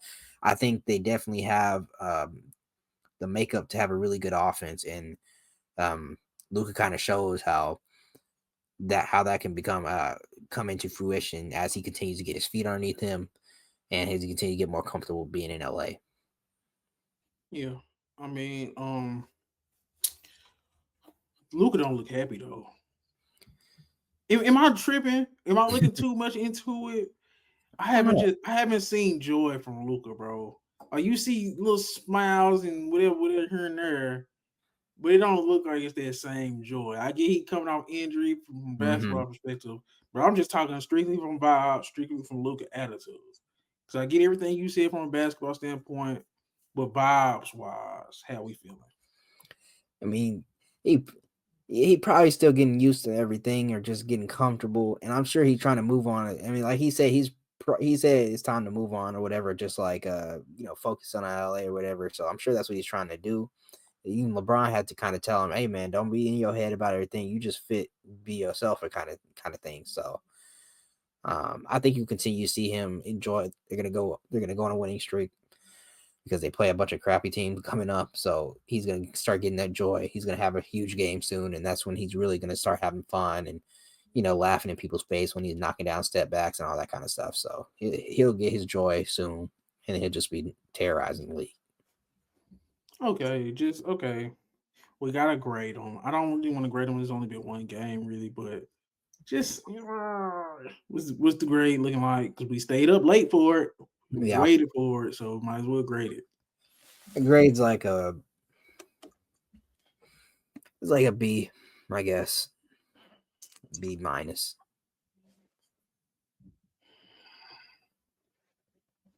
I'll give it a C plus. All right. Luka, you got to crack 20 points in your debut as a Laker, bro. Yeah. I'm sorry. I just feel like that's not too much to ask against the Jazz, Yeah. but whatever. Any other people that got moved around? Andrew. Oh, I did want to talk about Andrew Andrew Wiggins. Wiggins and those guys. Say, bro, it started so great.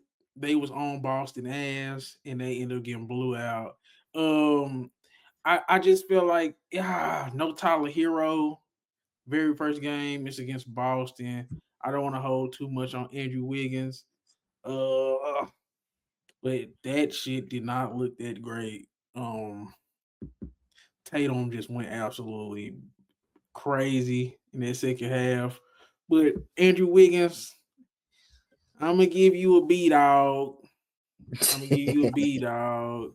I really want Yeah. not. I gotta give you a C plus. Let me make sure because I remember I was watching some of that game, but let me see the actual stats. Mm-hmm. No, you went 3 for 12, 11 points, 5 assists, 5 rebounds, blocking a steal. Now I'm gonna have to give you a C, just a straight up C, dog. Yeah, Sorry. that's all right. I'll probably roll with you on that. I like. I mean, I like the return of getting Wiggins, and I like the fact that he can be in Miami, kind of build around, not build around, but he can be one of their core guys. One of their go-to guys as far as scoring, playing off Hero, and Bam, I guess. So I think, and then he fits into the Heat culture, hopefully, as far as being tough defender, and just consistent kind of guy. No nonsense really. So I like the fit a lot.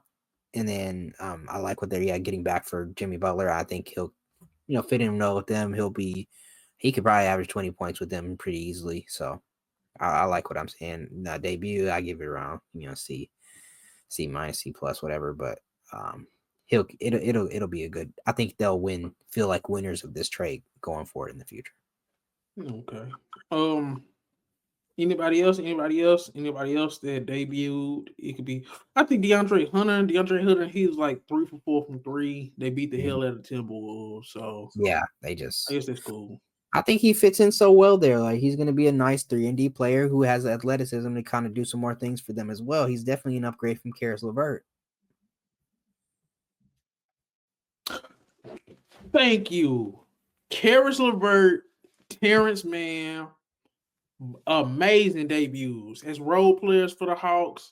I feel you on DeAndre Hunter, but I mean, they beat the hell out of them. So yeah, Yeah. this was an actual close game between Orlando and Atlanta, and it Hmm. came down to fourth quarter performances.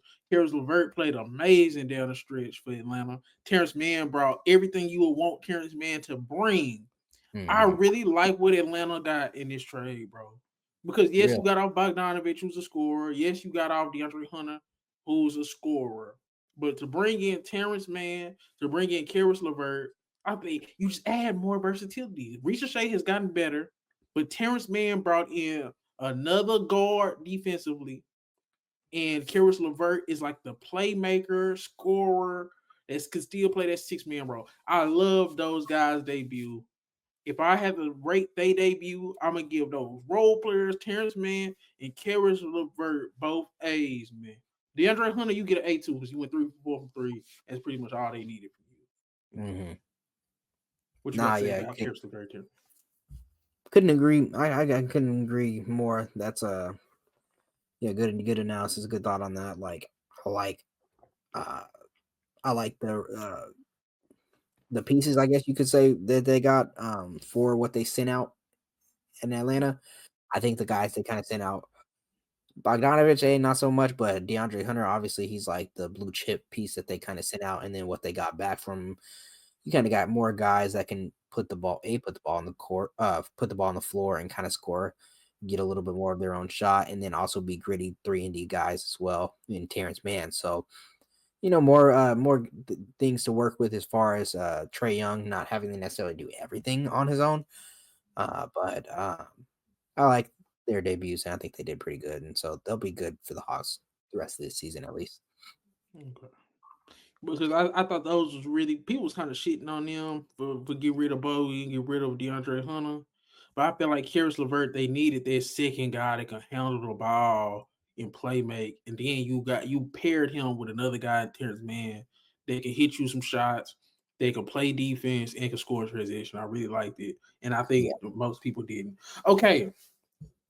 Teams that was not gonna regret not making moves, and then we can get up out of here.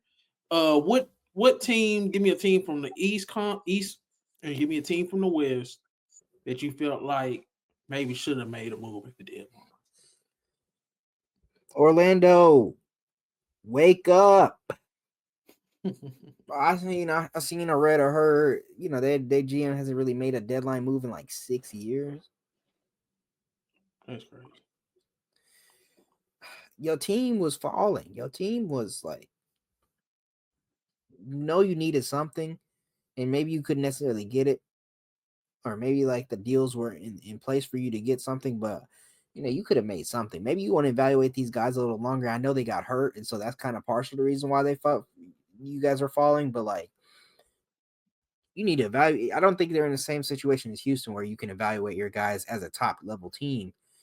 Um, and they're kind of falling, but you guys have like more of the top. You know what you have in Paolo and Franz. You don't need to evaluate them anymore. You need to get them some guys that they can. Hey, let's start winning now. So Um, I think this offseason, y'all need to really make sure, Orlando, that y'all get a guy who can score and get some guys that can knock down some threes. Facts. I don't even think they had to do nothing crazy because I literally had Orlando as my East team as well. I Hmm. think Orlando, even if you would have got a guy like Moses Moody, a guy that just because I think the KCP, can we just admit the KCP move was a whiff? KCP ain't hitting a damn three in like a month. Like it feel like KCP Okay. ain't been hitting no shots, man. He's a veteran. He's a veteran defensive leader for them or whatever. Man, So you will they be need. all right coming off the bench and giving us leadership from that bench, clapping with that towel over your neck.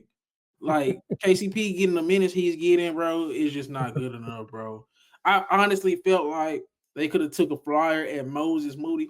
I feel like Moses and Moody is good, and he fits exactly what they want to do, man. Like I'm not even saying like because not as the major move, but just as bringing in more shooting. Because Moses Moody, he had 9 points a game. He shoot 38% for three this year. He's 6'5". He got like a 6'8" wingspan. So he fit the criteria of Magic, big guy. And I just watched him play yesterday. He looked exactly like what the Magic need, a 38 to 40% shooter at the two guard spot that we can run stuff for, just like how they tried to do with KCP. I feel like he can do what KCP does, but better. Hmm. So even if you want to go make the Anthony Simons move, the Zach LaVine move, you didn't even go get you a role piece that can shoot. Something like that. I Yeah. mean, I'm with you. I feel like they Yeah. should have made a splash move, but to not even make a fringe move was crazy. Yeah. And I don't know what Brooklyn was asking for Cam Johnson. It must have been a lot because he didn't get moved, but he could have gone well over there in Orlando. And for the Western Conference team, it I don't know, it may come back to bite them. I make like or Oklahoma City is comfortable. I guess they must be comfortable where they're at. I guess they must be cool with the guys they But have hold on on, their hold on, hold on, roster. hold on, hold on. What Always team get did better. you say? Oklahoma City. I said Oklahoma City. You can always get better, but you can always get better. There's no like you if you're cool with the roster you got. Obviously, it's gotten you 43 wins and 9 losses, so it's obviously a real good team. And maybe you don't mess nothing up and just go ahead and see what we got. And I Mm-hmm. know you've had some injuries too, but you don't think there's some guys that could really fit this team well. Like if you don't think you could have got Cam Johnson that really opened up the floor for y'all and allow y'all to do some continue at an even better rate. Like Man, you better stop it. Oklahoma City should have been the last thing. What do you so you think they needed more shooting, basically what you said? they couldn't hurt. Why not open up the Man, space more? Why not open up the floor more for Shea and his drives? I mean they got shooting. Who can't shoot? I'm saying you can get better, man. That's all I'm saying. Bro, Like they just beat the hell out of the Memphis Grizzlies the other day without Chet because he sat out. But it's just like, man, nah, bro. you The, want to the, mess the it up? Thunder are Not, done. I don't know. Like You I just said, have I to. don't know that. I don't know. Like obviously, you have guys up and down that roster who can do some great things. You're gonna have to pay some guys eventually, but they have tons of dudes over there who could shoot. And like, I just saying you can always get a guy. Man, Maybe it's that too was early. Eventually, they're terrible gonna pick. I ain't have to gonna lie. do something. Eventually, they're gonna have to do something. Terrible pick. I ain't gonna lie. I think Oklahoma City just had to get Chet back because now you can stagger to Mm-hmm. where it's like, okay, now because you had too much on J Dub and Shea, but now with Chet back, now you got even more scoring pop. I Yeah. think that was probably their biggest weakness. They didn't have that third guy or even a guy coming off the bench who can like create for himself and others. They had Mm-hmm. guys that could shoot, they had guys that could do stuff like that, but they didn't have that third ball handler or nothing like that. But I think with Chet, because he can kind of just alleviate a lot of different things. He's such a jack of all trades. So I think just having Chet alleviates not having that secondary creator off the bench. So now that you got Chet back, you brought in Hartenstein, you got Caruso. Caruso actually is hitting a couple threes here and there now. I think this team, they got everything. Jalen Williams, the other Jalen Williams, he's back. So now you have legit three bigs. You got wings, you got guards. Oklahoma City was a terrible pick by you, I ain't gonna lie. Me, I picked the Houston Rockets, losers of 6 of their last 7. I know they were dealing with injuries. No Van Vliet, no Jabari Smith. Sengun went down again. But I don't know what the hell they was doing. They were literally a top 3 seed. Didn't make a move. I guess they forgot they was in the West. Everybody in the world knows your last 5-minute offense is terrible in the fourth quarters, things like that. Everybody know you don't have a guy. It was a lot of guys available, as we seen. The fact that you have a lot of assets that don't play a lot. And you're going to eventually, like you said with Oklahoma City, you're going to need to consolidate the roster. But you know the difference? OKC has guys. Houston don't have guys. So, I mean, they should have went and got a guy. I mean, Kevin Durant was available. They should have moved heaven and earth to get Kevin Durant. I Kevin don't give a Durant damn. wasn't necessarily available. He was Make available him for a set, available. You had enough to make him available. They literally have enough answers to make him available. I'll give you Jalen Green, Cam Whitmore, Reed Shepard. That right there is enough to make anybody damn near that's available. So, I mean, it was no reason for them not to go after nobody. And everybody say wait. Everybody say next year. Say, man, it was so many people moved. Is there going to be somebody available next year? Because just yeah. like last year, everybody was like, man, that deadline was ass. Why next year probably gonna be another deadline like that because it was so much movement. Who's gonna be available to be moved? It was a good deadline for my Mavericks last year. Yeah, they ain't got role players. I'm talking about getting a guy like a Zach Levine. You didn't want to Yeah, take a flyer on a Zach Levine. You didn't try to kick the doors down for Kevin Durant. Even a damn Jimmy, but go try to get something. yeah. Now you done lost it to the last 7, and now you falling in the standings. I'm just saying, Houston, they failed. I would have tried to take a flyer on Zach Levine. I probably would have done that. I'm, But I'm I just mean, they saying. want to see their guys. They want to evaluate their talent. And what better way to do that than keeping the guys you What have you and see them in the evaluating playoffs? good talent? They don't have a guy to go to in the fourth quarter. It's clear as day now. They need to figure that out. And well, somebody need to step up. It's see, nope. Once you become this, you a top 4 seed. We got our defensive identity. We got our post scorer. We got our superstar role player in the Min Thompson. We need a guy. We done damn near got to the All-Star break and all that. We seen what we good at, and we have a glaring hole when it comes to these close games and these four quarters because we know we don't got a guy. You Yeah. don't need to wait to the playoffs to see that. That's what I'm saying. No, I mean, I get that. Yeah.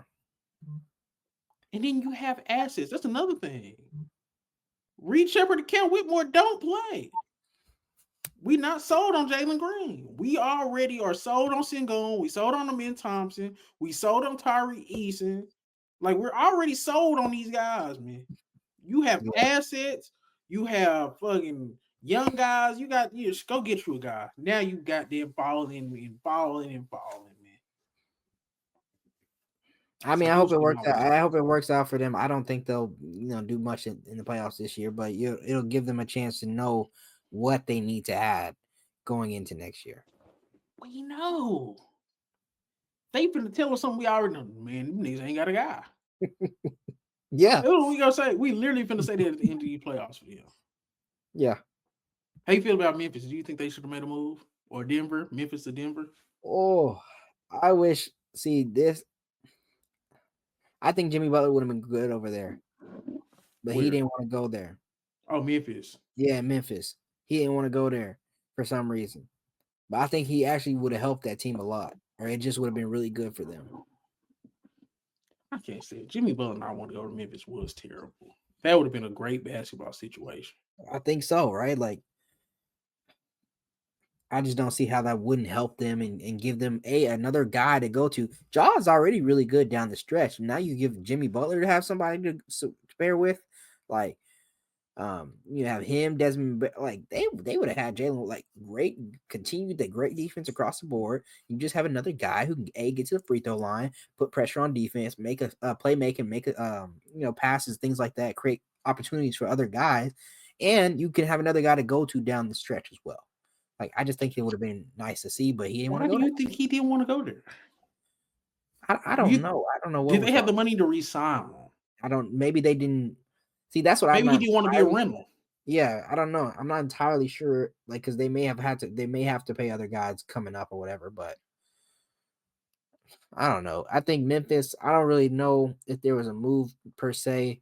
Like, obviously, there's always things that could help out, but um, I really think Memphis. They've been so used to just playing with the guys they have. Everybody next man up. Um, continue to win no matter what. Like, they're a good team regardless. I just think they need to, get healthy, have all their stars together, and make things happen. So What about Denver? now Denver, there's some things they could do to solidify or help their chances be a little more. I think there's some improvements that could bolster their bench some more.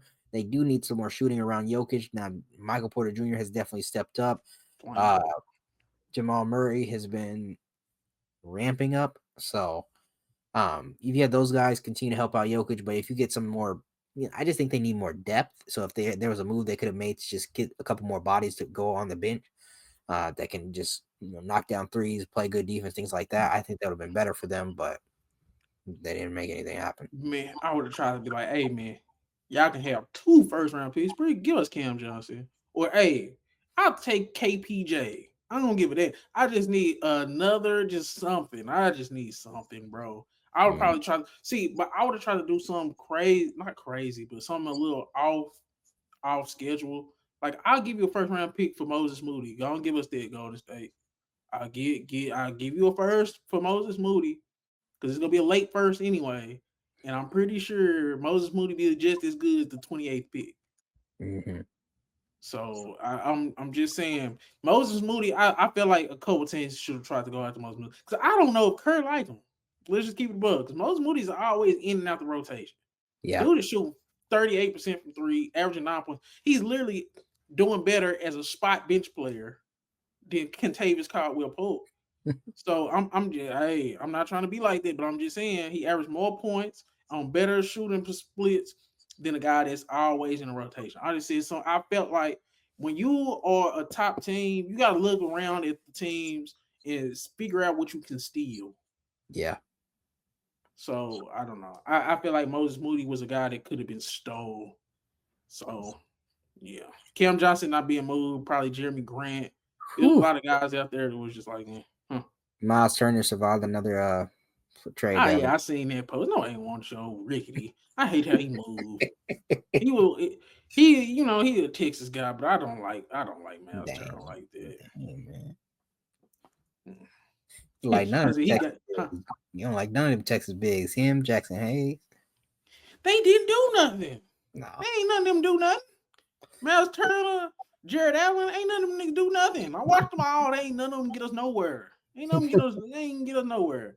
Yeah. What's his name? Shaka Marcus Smart. Smart, yeah. Yeah, he always getting these damn bigs to be the centerpiece of the team to be a Mo first round Bamba. exit. Like mobile, yeah, come on, I'm finna get off here, man. Shaka Smart, bro. Say when we got these black coaches at the University of Texas, man, I was all for it, but they all let me down. Shaka Smart, Charlie Really Strong, strong, yeah. like they just they. That's what say, bro. Don't be the token hire that they can tell you like, oh yeah, we tried with Charlie Strong, we tried with Shaka Smart, and now they finna do Ronnie Terry like it, but hey, that's a topic for another day. Yeah. Yeah. Shaka Smart, these damn bigs. I, okay, I'm done. He had Eric Maynard and Larry Sanders, and he tried to replicate that his every year at goddamn Texas. He tried Yeah. to find that every year. Man. Nah. That one, no. And none of them dudes panned out, no. Jared Allen kind of passed out him and Miles Turner, but it's like, Yeah, I'm talking about like for real, but yeah. yeah, but like like the fact that we had just nothing but NBA level bids, it's cool. Like we gotta well, you can go to Texas and be a first round pick, top Yeah. 15 pick as a big or whatever. But that ain't do shit for Texas. Nah. You got anything else, bro? You just kind of ruined my vibes, man. Dang, man, my bad. I just shot it out Miles Turner and he done my Texas dude and you. Cause it was like, bro, like y'all all was pretty good, but it's like we never went nowhere. Yeah. Let me think. Do I got anything else? No, not really.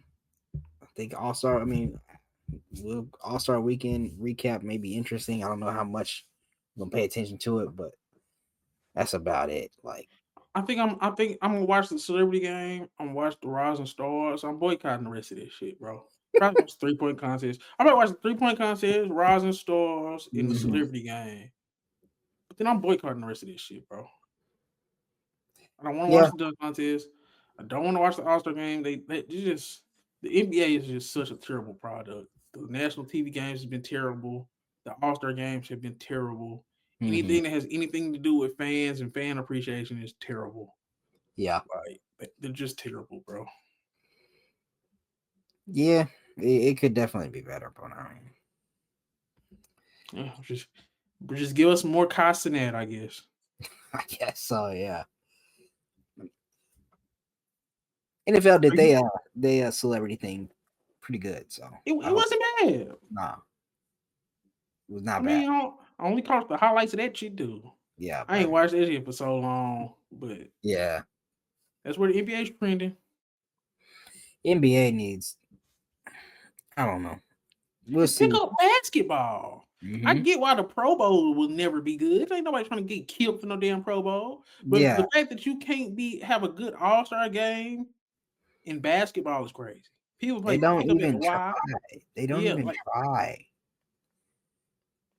yeah. So do you think? I think Kenny Smith chose a lot of the young guys. Shaq chose all the old dudes, and then Charles all the international guys. Like, do you think that matters at all? Are they still That shit all was around the part of the board? script. That shit was Yeah, part of the I script. They say all low did key that shit look on like a purpose. script the way they did They did that that. shit on purpose. But like, Young guys versus old guys versus international. it's Like, bro, like, don't let these people play on you, man. yeah. Do you think that it's gonna be like? Do you think that's gonna matter as far as who plays hard, or you think regardless nobody's gonna play that hard and it's just gonna be the same? It's to the point where I honestly don't know what to expect. You would Yeah, lean towards the young guys, them old guys not finna give a damn. no. But then they might give a damn because they're gonna get the young guys in international. So Hmm. it's like this just is like they're trying it. But it was like, bro, they you can't fool me. Like, oh, he just got all the young guys. Oh, he just got all the international guys. Oh, he got all the old guys. That wasn't. Come on, bro. This shit was scripted, bro. You can't play me. And them Yeah, dudes only work once a week now. Is that what we doing on TNT, y'all? dude. Yeah, I don't think Kenny and Chuck they only do like one time a week. At least Shaq does almost every time. But yeah, they don't do I everything. don't want to hear them talk nothing about else about what do they call it? Like load Low management. management. Y'all Yeah, work once a week. Y'all didn't give us Tuesdays and Thursdays no more. Y'all give us one or the other at this point. yeah. Do you think Sengun was robbed? Did Because he make Ky it? I mean, not, oh, my bad. Sabonis was robbed. He replaced Anthony Davis with Kyrie replaced Anthony Davis instead of Sengun. I mean, it's my bad. Sabonis. Sabonis or Kyrie? Man, I ain't gonna want to see no damn Sabonis. Like if you can give him like an honorary All Star, maybe that's cool. But in terms of like, man, if we tell him to come on, he gonna actually have to come and play. So it's like, don't play with no damn Look, Sabonis. look who Adam Silver chose. He chose Kyrie and Trey Young. He was going He, for. yeah, he heard us. Now I'm sure he wanted to choose Lamelo, but you can't really justify putting Lamelo in for the games played, and he's always hurt. Man, He's already. I think he even if they chose him, he would have been missed it anyway. So LaMelo is right where he needs to be at the crib. I'm sorry. I love LaMelo, bro, but this year ain't moved me, bro. It's kind of moved me towards the opposite direction on LaMelo. yeah. LaMelo is like, because I was watching the game where Miles, I think Miles Bridges hit. It was the Spurs game where Miles Bridges hit the game winner. Hmm. LaMelo just was taking bad shots. And it's like, okay, you can take these bad shots if you make a few of them, but if they haven't been falling all game, stop taking these shots. Like the crazy, like step backs, whatever, whatever. Like if they go in, if you've been shooting a good percentage all game and you Hmm. want to try some of these shots, okay, cool. But if you damn near been 40% all game and the game is tight in the fourth, don't even attempt these shots because no, no, no, no, no, no. That's not the way the game has been flowing. You have to understand that. And you're the point guard, man. Would you? So, No, go ahead. Yeah. because Trey Young been doing it too. Hmm. Because against Orlando, he damn near lost him the game because he took like 2 or 3 bad shots in a row. But the only reason why I'll say it was okay because he hit one previously. But then again, he wasn't playing good the whole game. So it's like, yeah, that one went in. You got lucky. Don't do it again.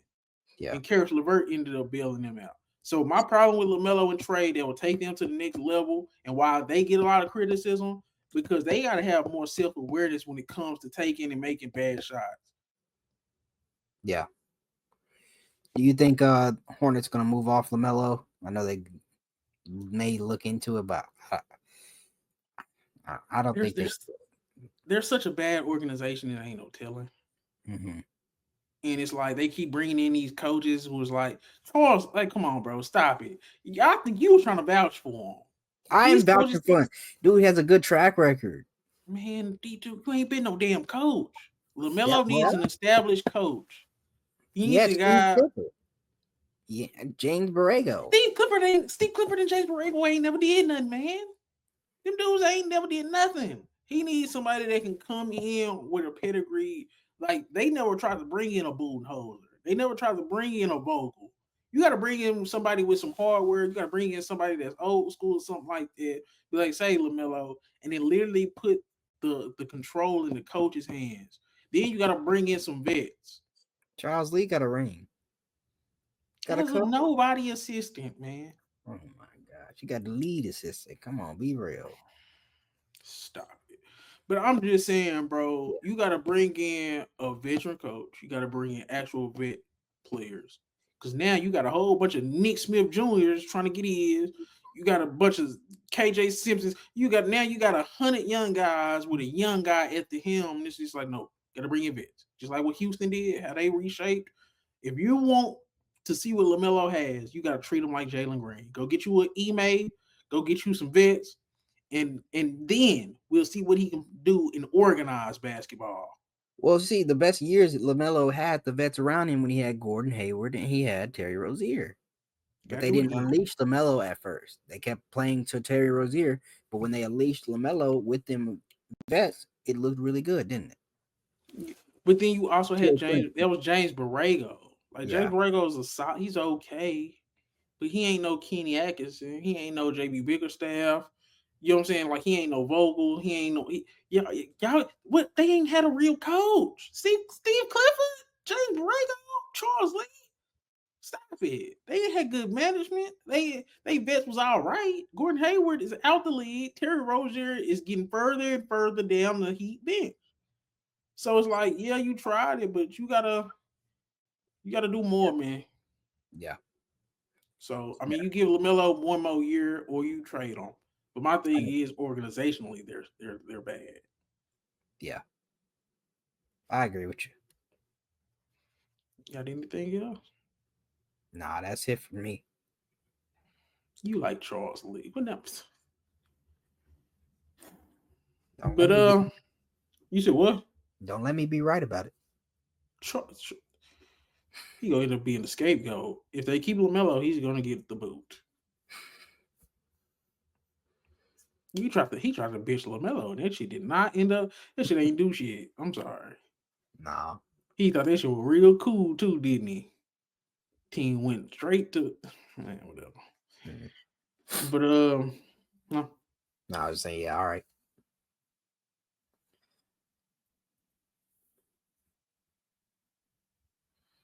All right. But this been another segment of NBA basketball week to week. I'm Dean Those Balls. It's my co-host Chris. We gone, man. Yeah.